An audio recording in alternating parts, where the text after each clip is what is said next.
भगवान का रथ सौराष्ट्र से जो महाराष्ट्र की ओर आके कौन पुर में रथ दौड़ के आया, कृष्ण आ रहे हैं, दौड़ते हुए कृष्ण आए, रुक्मिणी को अपना हाथ दिया, माता रुक्मिणी ने का हाथ पकड़ के परमात्मा रुक्मिणी को हरण करके ले गए। बोलो कृष्ण कन्हैया लाल की जय, माता रुक्मिणी की जय।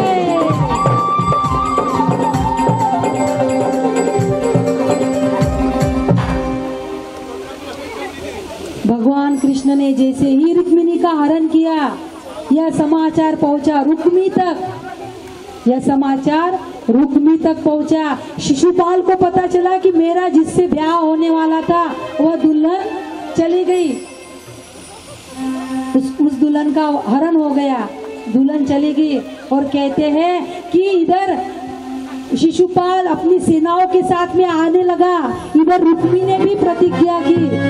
रुक्मी ने क्या प्रतिज्ञा की कि यदि मैं मेरे बहना को वापस लेके आ सका तो ही मैं वापस कौंडन्यपुर आऊंगा, नहीं तो मैं वापस कौंडन्यपुर में प्रवेश नहीं करूंगा।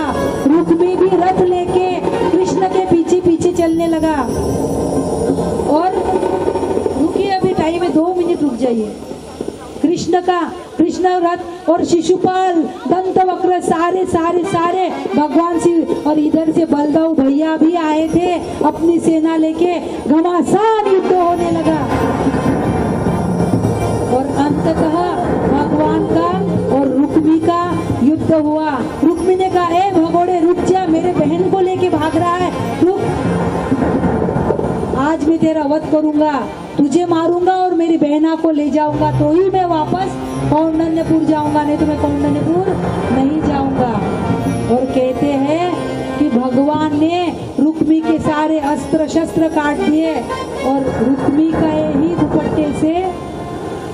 ही दुपट्टे से रुक्मी को बांध दिया।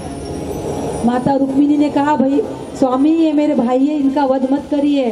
तो रुक्मी बड़े थे ना, तो बड़ों को मृत्यु दंड यदि देना है, लेकिन मृत्यु तो मार तो नहीं सकते बड़े को, इसीलिए क्या किया, रुक्मी के दाढ़ी मूछ और बाल काट दिए। यानी रुक्मी को बड़े का अपमान करना मृत्यु दंड होता है और छोटे का त्याग करना मृत्यु दंड के समान होता है, इसीलिए बड़े का अपमान कर दिया। यानी रुक्मी बड़े भाई थे, उसकी दाढ़ी मूछ निकाल ली। पूछ नहीं तो बंदर कुछ नहीं, और दाढ़ी मूछ नहीं तो आदमी कुछ नहीं। पहले दाढ़ी मूछ इज्जत मानते थे पहले के लोग, पूछ नहीं तो बंदर कुछ नहीं, दाढ़ी मूछ नहीं तो आदमी कुछ नहीं, इज्जत मानते थे। रुक्मी की दाढ़ी मूछ और बाल काट दिए भगवान ने, और भगवान रुक्मिणी को लेकर द्वारिका चली गए। और कहते हैं रुक्मी ने प्रतिज्ञा की थी कि यदि मैं मेरे बहन को लेकर नहीं आ सका तो मैं कौंडन्यपुर में प्रवेश नहीं करूंगा। तो कहते हैं रुक्मी ने वही अपनी भोजकट राजा की नगरी भोजकट नगरी बनाई और रुक्मी वहीं रहने लगा। आज वही भोजकट भातकुली बना, भातकुली है ना अमरावती के पास, वही भोजकट राजा की नगरी आज भातकुली बनी। और अंततः रुक्मी ने परमात्मा को जीजा रूप में, अपने दामाद के रूप में अंततः स्वीकार कर लिया। और कहते हैं परमात्मा रुक्मिणी को लेकर द्वारिका चले गए थे और परमात्मा और रुक्मिणी का द्वारिका में बड़े धूमधाम से विवाह हुआ, बहुत धूमधाम से विवाह हुआ। पार्टी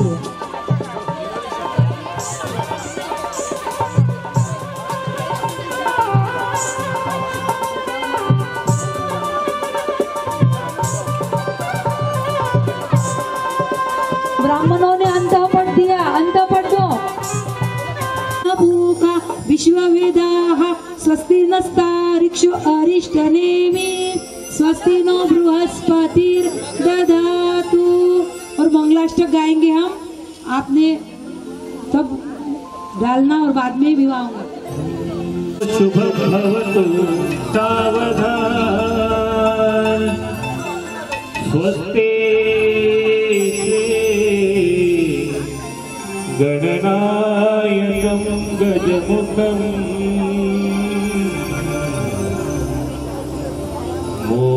मोरेश्वरं सिद्धिदं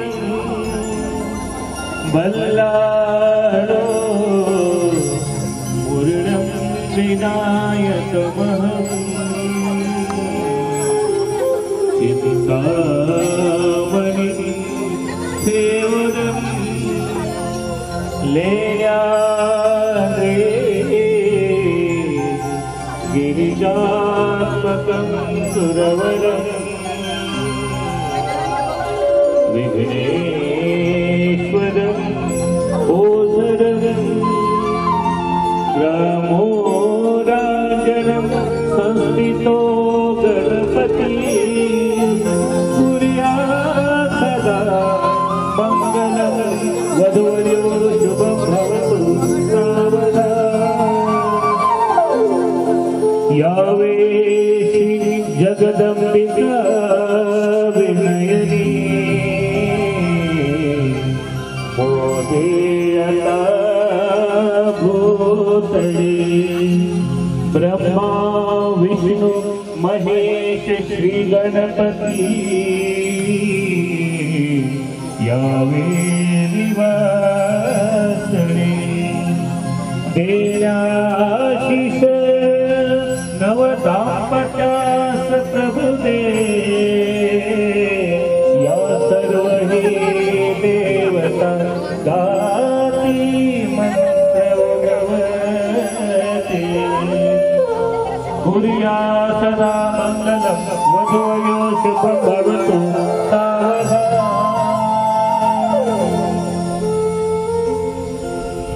साधावी तळजोळ नीत जीवने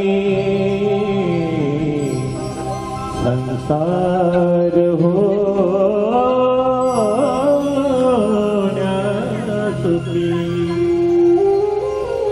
नारी जीवन हे समर्पण है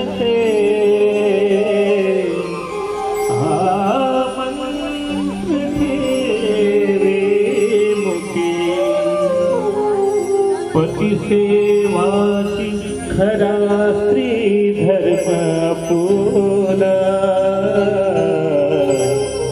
रुजवे तुझा तरी निष्ठेने कुलधर्म पालन करे कुर्यात् सदा मंगलं वधूयो शुभं भवतु सावधान। कन्या मागणली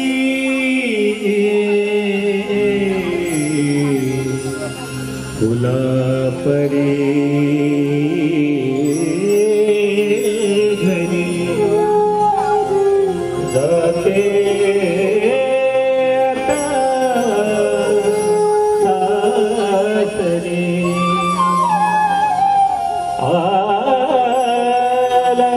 गहिवरनिया गणा माता पिता केवरे माना लेख सदैव हिला अबोले विनवी तसे वधू पिता भाव शाश्वमेल निरोप देते कुर्यात् सदा मंगलं वधूयो शुभं भवतु सावधान। तदैव लग्नं सुदिनं तदैव ताराबलं दैव बलं तदैव विद्याबलं दैव बलं तदैव लक्ष्मीपते युगं स्वदामि वधूवर्यो शुभं भवतु सावधान। इष्टदेवता शुभचिन्तन सावधान वादन्त्री शुभचिन्तन सावधान सावधान सावधान।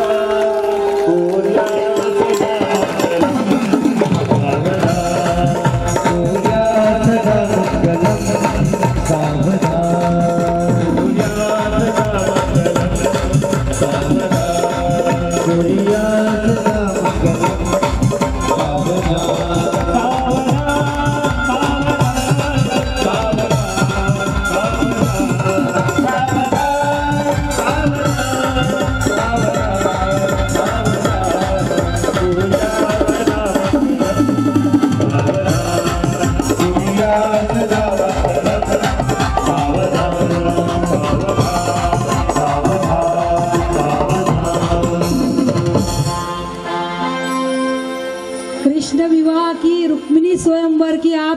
को बहुत बहुत बहुत बधाई हो, बधाई हो, बधाई हो।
आओ मेरी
कर जाऊं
सुखदेव जी भगवान की जय, गौ माता की जय, नमः पार्वती पते हर हर महादेव।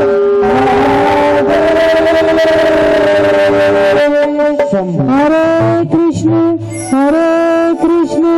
कृष्ण कृष्ण हरे हरे, हरे राम राम राम हरे हरे, हरे कृष्ण कृष्ण कृष्ण हरे हरे, हरे राम राम राम हरे हरे, हरे कृष्ण कृष्ण कृष्ण हरे हरे, हरे राम राम राम हरे हरे।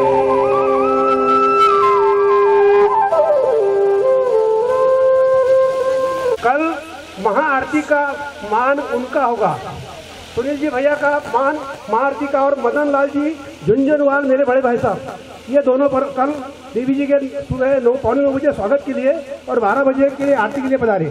ऐसा नम्र निवेदन करता हूँ। आणि धावणारे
पावन भगवान की है आरती, पापियों को पाप से है तारती।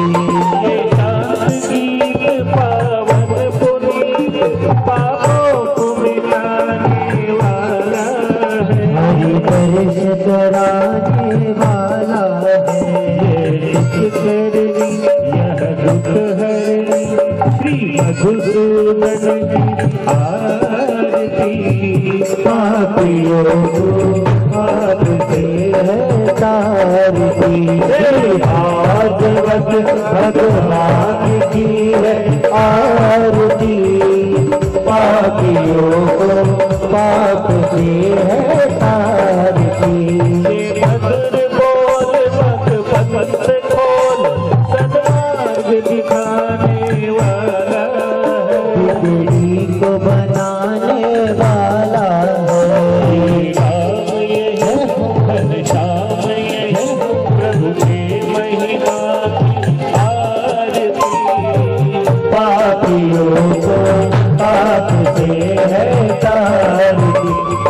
भागवत भगवान की है आरती, पापियों को पाप से है तारती। हो पापियों को पाप से है तारती, पापियों को पाप से है तारती। जय जय सद्गुरु दीन दयाल दरस से हर्ष भयो जय सतगुरु दीन दयाल दर्श से हर्ष भयो। हर्ष भयो ओ बाबा हर्ष भयो आनंद भयो। जय जय सद्गुरु दीन दयाल हर्ष भयो जय सतगुरु दीन दयाल दर्श से हर्ष भयो। लाखों भगवत ने तब जाके तपने महाराज, अंत में हमें आगे सिद्ध भाई सबका दर्श से हर्ष भयो। जय सतगुरु दीन दयाल दर्श से हर्ष भयो। महिमा गाओ तुम्हारी भारत को जूझा, तन मन से करवार हृदय बीच बसा दर्श से हर्ष भयो। सतगुरु दीन दयाल दर्श से हर्ष भयो। महिमा गाओ तुम्हारी भारत को जूझा, तन मन से करवार हृदय बीच बसा दर्श से हर्ष भयो। सतगुरु दीन दयाल दर्श से हर्ष भयो। चौदह उनका तुम्हारा ध्वजा की चौदह, स्वर्ग में पाताल में आप ही हो पधार, दर्श से हर्ष भयो। जय जय सतगुरु दीन दयाल दर्श से हर्ष भयो। भयो अज्ञाना तेरो छायो बोध सका, रूप तुम्हारो रजत पायो पाप पाए सबका, दर्श से हर्ष भयो। जय जय सतगुरु दीन दयाल दर्श से हर्ष भयो। ये कथा ये बाकी सारा का उल्टा, दूसरा दरसा यही बात है सबका, दर्श से हर्ष भयो। जय जय सतगुरु दीन दयाल दर्श से हर्ष भयो। हर्ष भयो आनंद भयो। ओ बाबा हर्ष भयो आनंद भयो। जय जय सद्गुरु दीन दयाल हर्ष भयो। जय सतगुरु दीन दयाल दर्श से हर्ष भयो। ओम कर्पूर गौरम करुणावतारम संसार सारम भुजगेन्द्रहारम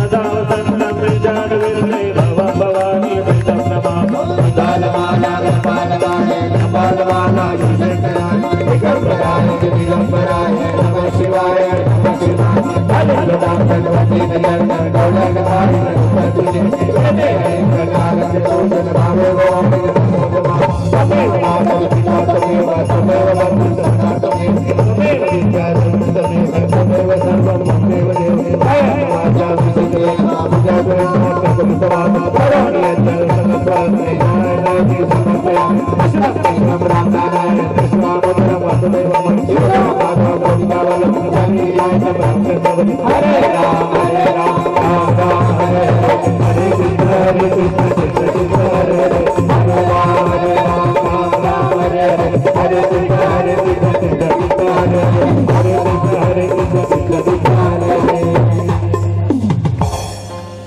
कृपया काल थोडा माझा बघितली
माझ्यावरी जागवी तोरत आंबे गोंधळाला ये गोंधळ मांडला भवानी गोंधळाला ये गोंधळ मांडला भवानी गोंधळाला ये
करोड़ के 11 बार भगवान ने मायरा भरा 11 बार।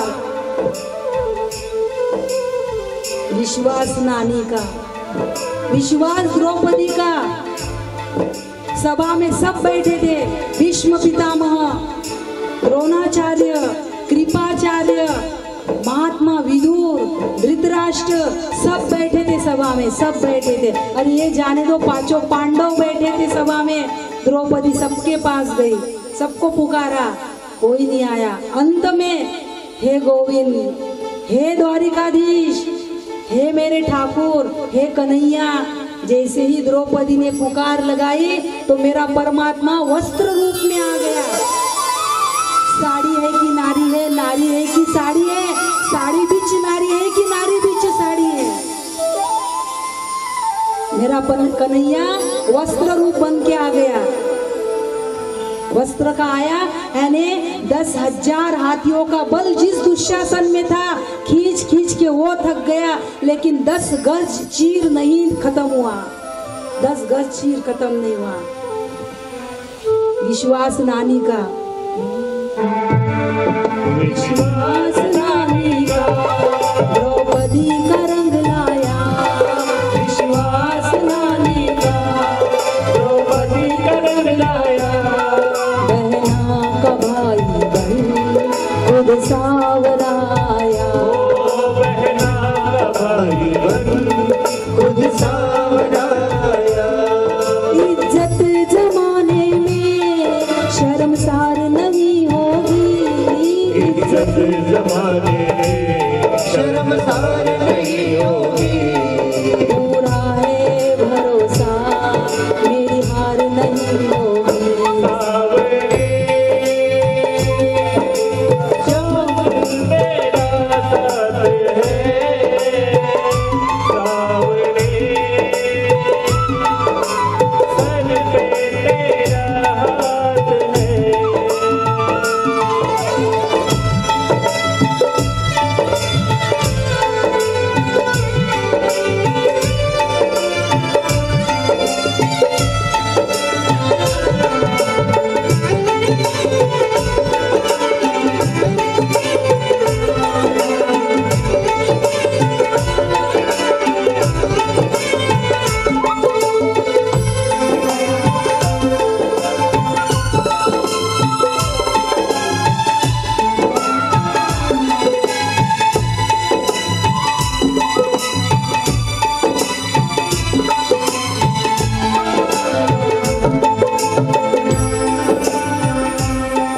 मैं हार जाऊं ये कभी हो नहीं सकता, मैं हार जाऊं ये कभी हो नहीं सकता। बेटी अगर दुख में पिता सो नहीं सकता, बेटी अगर दुख में पिता सो नहीं सकता। बेटे की हार तुम्हें स्वीकार नहीं होगी, तेरी हार तुम्हें स्वीकार नहीं होगी। पूरा है भरोसा मेरी हार नहीं होगी। सावरे जब तेरे मेरे साथ है, सावरे सर पे तेरा हाथ है।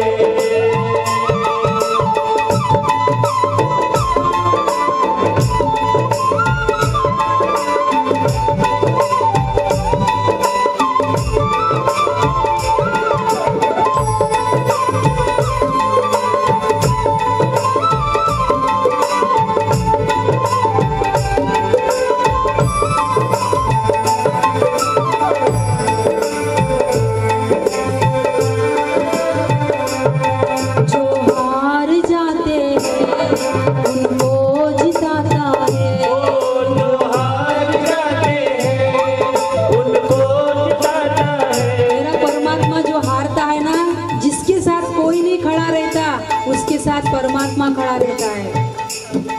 जो हार जाते हैं उसको जिताता है, जो हार जाते हैं उसको जिताता है। मोहित करेगा ना किस्मत जगाता है। मोहित करेगा ना किस्मत जगाता है। दुनिया में ऐसी तो सरकार नहीं हो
ऐसा मेरा परमात्मा है, ऐसा मेरा कन्हैया है, जो हर पल अपने भक्तों के साथ होता है, साथ रहता है। और सच्चे दिल से की हुई प्रार्थना कभी बेकार नहीं जाती, कभी नहीं जाती। हाँ, देर सवेर हो सकती है, लेकिन व्यर्थ नहीं जा सकती। श्री सुखदेव जी महाराज परीक्षित जी को गिरिराज गोवर्धन लीला श्रवण करा के आगे की लीला श्रवण कराते हैं। परीक्षित, एक बार भगवान ने अपने पिता नंद बाबा को वरुण लोक से छुड़ा के लाया। नंद बाबा ने कार्तिक शुक्ल एकादशी का व्रत किया और भगवान का पूजन किया, और उसी रात्रि में, जिस दिन एकादशी थी, उसी रात्रि में द्वादशी आरंभ हो रही थी। इसीलिए नंद बाबा श्री यमुना जी में रात्रि के समय स्नान करने के लिए गए, और रात में नदी में स्नान नहीं करते, क्योंकि वो समय असुरों का होता है, असुरों की बेला होती है वो। इसीलिए नंद बाबा चले गए। लेकिन बहुत देर तक जब नंद बाबा लौट के नहीं आए तो पूरे ब्रज में हो हल्ला होने लगा। तब भगवान वरुण लोक नदी के भीतर गए और वरुण देव से, क्योंकि नंद बाबा को वरुण के सेवक पकड़ के ले गए थे, तो भगवान वरुण लोक में जाकर अपने पिता नंद बाबा को छुड़ा के लाते हैं, और वरुण देव पे भी परमात्मा कृपा करते हैं। श्री सुखदेव जी महाराज अब परीक्षित जी को बहुत ही अद्भुत और बहुत ही दिव्य अलौकिक ऐसी रास लीला के प्रकरण की ओर ले जा रहे हैं। बहुत अद्भुत और दिव्य प्रसंग है ये रास लीला की ओर। श्री सुखदेव जी महाराज परीक्षित जी को कह रहे हैं कि परीक्षित, आओ मैं अब तुम्हें रास लीला का प्रकरण श्रवण कराता हूँ। और ये रास लीला पता है कौन सी लीला है? कामदेव के मदहरण की लीला है। कामदेव के अभिमान के हरण की लीला है। भगवान ने पहले ब्रह्मा जी का मदहरण किया, कलम ने देखा ना, बाद में इंद्र का किया, अब भगवान कामदेव का भी मदहरण कर रहे हैं। कामदेव बिल्कुल धनुष बाण लेके खड़ा है फूलों का, और कामदेव ने कहा, भगवान आप पिछले अवतार में, कामदेव को लग रहा था कि मैं सारे दुनिया का बॉस हूँ, कामदेव को, और भगवान को कहने लगा कि भगवान पिछले अवतार में आप राम अवतार थे, आप मर्यादा पुरुषोत्तम थे, एक पत्नी व्रत थे, एक नारी व्रत थे, इसीलिए तब तो हमारा आप पे कोई जोर नहीं चला, कोई वश नहीं चला। लेकिन अब मैं केवल मनुष्य पशु पक्षियों पे ही नहीं, देवी देवताओं पे भी अधिकार करने वाला हूँ, देवी देवताओं का भी बॉस हूँ। तब भगवान कृष्ण ने उसे अखाड़े में बुलाया। अखाड़े में दो दो हाथ कर लेते हैं। ये रास लीला यानी कामदेव के मद की, उसके अभिमान के हरण की लीला है। भगवान ने कहा कामदेव से, क्यों कामदेव भूल गए क्या? जब मैं शिवजी के रूप में मैंने तुम्हें भस्म किया था, इस घटना को कामदेव को भस्म किया है ना शिवजी ने, मानस में प्रसंग आता है, शिवजी ने कामदेव को भस्म कर दिया अपना। तब शिव तीसर नयन उघारा, तीसरा नयन खोल के चित्वत भयो काम जरी झारा। कामदेव भूल गए हो क्या कि मैंने तुम्हें शिव के रूप में मैंने ही तुम्हें भस्म किया था? कामदेव बोले, प्रभु मैं यदि किसी को ध्यान कर रहा, तपस्या कर रहा, उसकी तपस्या में ध्यान में यदि भंग करूं तो मुझे तो भस्म ही होना है। किसी की तपस्या ध्यान समाधि में विघ्न डालूं तो मुझे तो भस्म होना ही है। लेकिन प्रभु अब यहाँ ये बात नहीं है, अब आप यहाँ त्रिभुवन सुंदर हो, आप त्रिभुवन सुंदर हो, और ये जितनी गोपियां है विश्व सुंदरी है, और जहाँ त्रिभुवन सुंदर परमात्मा और विश्व सुंदरी गोपियां है वहाँ तो हमें आना ही पड़ेगा, वहाँ हमें आना ही पड़ेगा। और भगवान ने कहा ठीक है, आजा कामदेव, अखाड़े में आजा, देख लेंगे तुझे भी। परमात्मा कृष्ण योगेश्वर है, जो सारे योगों का भी जितने भी योग होंगे ना, सांख्य योग, ज्ञान योग, भक्ति योग, जितने भी योग है उसके अधीश्वर है कृष्ण, योगेश्वर है, योगीश्वर नहीं है, योगेश्वर है। और गोपिया कौन है? गोपिया, गो माने इंद्रिया, ये हमारी जितनी भी इंद्रिया उसे गो कहते हैं। और पी माने पीना, गो माने इंद्रिया, पी माने पीना। जो प्रत्येक इंद्रियों से, प्रत्येक एक एक इंद्रियों से परमात्मा और केवल परमात्मा को ही पीती है, उसका नाम गोपी है। जो केवल भगवान को हर इंद्रियों से, उसका नाम गोपी है। रासलीला प्रकरण यानी साधक के जीवन की इतिश्री अवस्था, इतिश्री साधना की परिपक्व अवस्था यानी रासलीला। इसके बाद में कोई साधना शेष नहीं। श्री सुखदेव जी महाराज परीक्षित जी को, कल तक्षक आने वाला है, कल तक्षक आके दंश करेगा। परीक्षित जी से कह रहे, आप परीक्षित मैं तुझे आगाह कर दूं। परीक्षित जी से कह रहे कि मैं तुझे आगाह कर दूं, कल तक्षक आएगा, उसके पहले परीक्षित आ तू ये भी झांकी देख ले परमात्मा की, ये झांकी, ऐसी भी झांकी देख ले परमात्मा की। काम भाव यदि नजर में आया तो मुक्ति संभव नहीं, काम भाव यदि नजर में आया मुक्ति संभव नहीं, फिर से भागवत सुनना पड़ेगा। लेकिन आत्म भाव, परमात्मा भाव यदि नजर में आया तो तक्षक तेरा बाल भी बाका नहीं करेगा, तक्षक तेरा बाल भी बाका नहीं करेगा। इसलिए सुखदेव जी कह रहे, आप परीक्षित तुझे मैं ऐसी भी झांकी दिखा दूं परमात्मा की। रासलीला यानी काम जीवन से निष्कासित होना और प्रेम जीवन में प्रवेश करना। काम निष्कासित होना और प्रेमी जीवन में व्यक्ति का प्रवेश होना, बस यही रासलीला का रहस्य है, यही रासलीला का मंतव्य है, बस इतना ही। अथवा तो कोई हमारा शुद्र काम भाव, हमारा शुद्र विकार, गोपी काम लेके आई थी कृष्ण के पास, हमारा काम भाव किसी महाभाव को अर्पण करना। मानो कोई सागर, कोई सरिता सागर की ओर प्रवाहित हो रही हो, कोई सरिता यानी नदी सागर की ओर प्रवाहित हो रही हो, यानी हमारा शुद्र भाव किसी महाभाव को अर्पण हो रहा हो, महाभाव में विलीन हो रहा हो। यानी जीव की शिव की तरफ जो यात्रा है उसका नाम रासलीला है। जीव भाव से शिव भाव में जाना। सुखदेव जी कह रहे, परीक्षित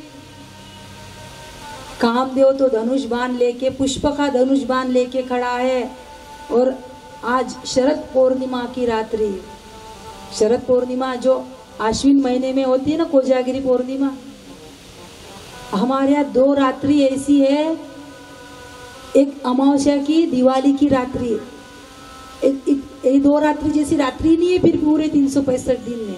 जो दिवाली की रात्रि ना, इतना घनघोर अंधेरा होता है उस रात्रि में, उस अमावस्या में जितना अंधेरा होता है बाकी कोई अमावस्या में इतना अंधेरा नहीं होता। एक अमावस्या, उसके ही 15 दिन पहले शरद पूर्णिमा आती है, उसमें इतना उजाला होता है कि और दूसरे किसी पूर्णिमा में इतना उजाला नहीं होता। अमृत की वर्षा करता है उस दिन, इसीलिए हम वो दूध घोटते हैं ना चंद्रमा की किरणों के नीचे, ताकि वो चंद्रमा के जो अमृत के कण है उसमें आए, और वह हम बहुत अच्छा, स्वास्थ्य के लिए बहुत स्वास्थ्यवर्धक होता है वो दूध, जो चंद्रमा की रोशनी में हम घोटते हैं। आज शरद पूर्णिमा की रात, चंद्र धीरे धीरे धीरे आकाश की ओर बढ़ रहा, यमुना मैया लाला का श्याम वर्ण का दर्शन करके, श्याम वर्ण में यमुना मैया बिल्कुल बह रही है, आंदोलित हो रही है। परमात्मा कदम्ब के वृक्ष के नीचे खड़े हैं, परमात्मा ने अपने अधरों पे, अपने होठों पे बंसी रखी और एक तान छेड़ी परमात्मा ने। भगवान बंसी बजा रहे हैं।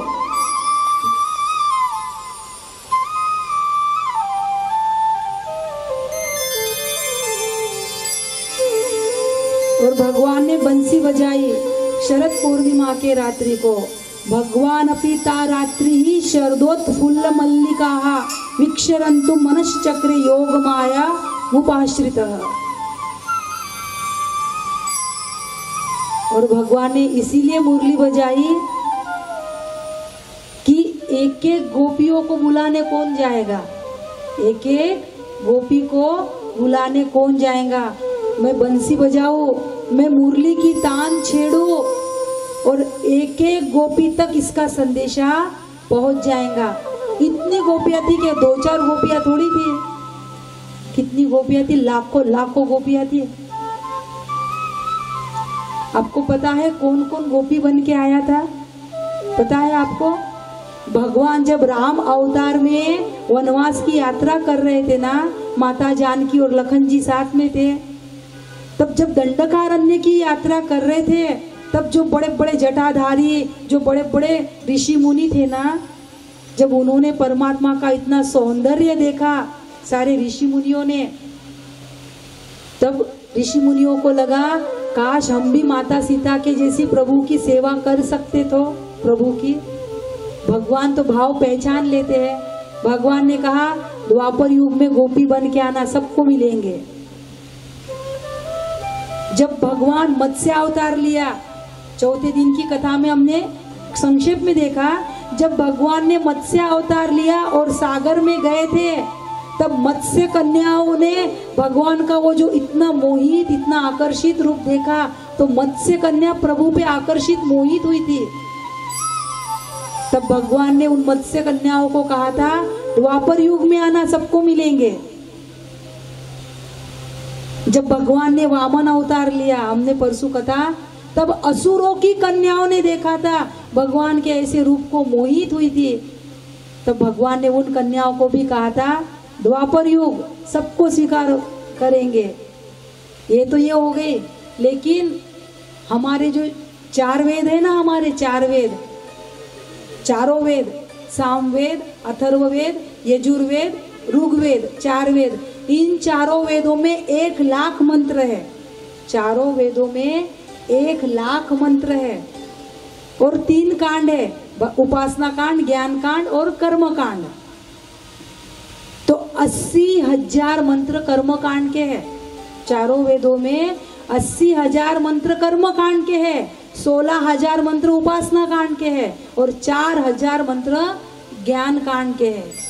लेकिन ये कर्म कांड के जो 80,000 मंत्र है ना, उन्हें लगा कि हम केवल परमात्मा का कर्म कांड के द्वारा पूजन करवाते हैं, हमें कब परमात्मा प्राप्त होगा। उन 80,000 मंत्रों को जब ऐसा लगा, तब भगवान ने उन 80,000 मंत्रों को कहा कि द्वापर युग में गोपी बन के आना, सबको मिलेंगे, हम सबका स्वीकार होगा। तो ना असुर कन्या, मत्स्य कन्या, सारे ऋषि मुनि, वेद की ऋचाएं, ये सब परमात्मा का सानिध्य प्राप्त करने के लिए द्वापर युग में गोपी रूप में आई थी। लाखों गोपियां थी और भगवान अब एक एक को बुलाने तो नहीं जा सकते, इसीलिए भगवान ने बंसी बजाई और बंसी बजा के मानो एक एक गोपियों के घर निमंत्रण भेज दिया। एक एक गोपी के घर निमंत्रण भेजा और जैसे ही कृष्ण की बंसी की धुन सुनी, बंसी का स्वर सुना, तो गोपियां तो कोई खाली नहीं बैठी थी, कुछ न कुछ तो काम कर ही रही होंगी। तो कौन सी गोपी क्या काम कर रही थी? इतना सुंदर वर्णन है भागवत में। कोई गैयन के दोहन को भूली, कोई गोपी कोई गैयन के दोहन को भूली, कोई खुला कपाट करके चली। कोई गैयन के दोहन को भूली, कोई खुला कपाट करके चली। कोई अंजन बिखरा गालों पे, कोई अंजन बिखरा गालों पे, कोई दूध सनाले हाथ चली। कोई गोपी गैया का दोहन कर रही थी। कृष्ण की बंसी की धुन सुनी, भूल गई मैं क्या कर रही हूँ, जैसी अवस्था में थी निकल पड़ी। कोई अपने आंखों में काजल लगा रही थी, तो एक आंख में काजल लगाया, एक में लगाना भूल गई, बंसी की धुन सुनी निकल पड़ी। कोई गोपी सास ससुर की सेवा कर रही थी, बंसी सुनी निकल पड़ी गोपी। कोई अपने बाल बच्चों को दूध पिला रही थी, भूल गई मैं क्या कर रही हूँ, निकल पड़ी, बंसी सुनी। किसी गोपी ने पैरों की पायल गले में पहन ली, गले का हार पैरों में बांध लिया। कन्हैया की बंसी में आकर्षण ही उतना था। कोई कुछ कर रही थी, कोई कुछ कर रही थी, और एक गोपी के पति ने तो जाने नहीं दिया, एक गोपी के पति ने जाने नहीं दिया, कमरे में बंद कर दिया। तो वो गोपी बोले, इस शरीर से प्रेम है ना तुम्हें, शरीर को चाटते बैठो। उस गोपी ने ध्यान योग के द्वारा शरीर तो वहां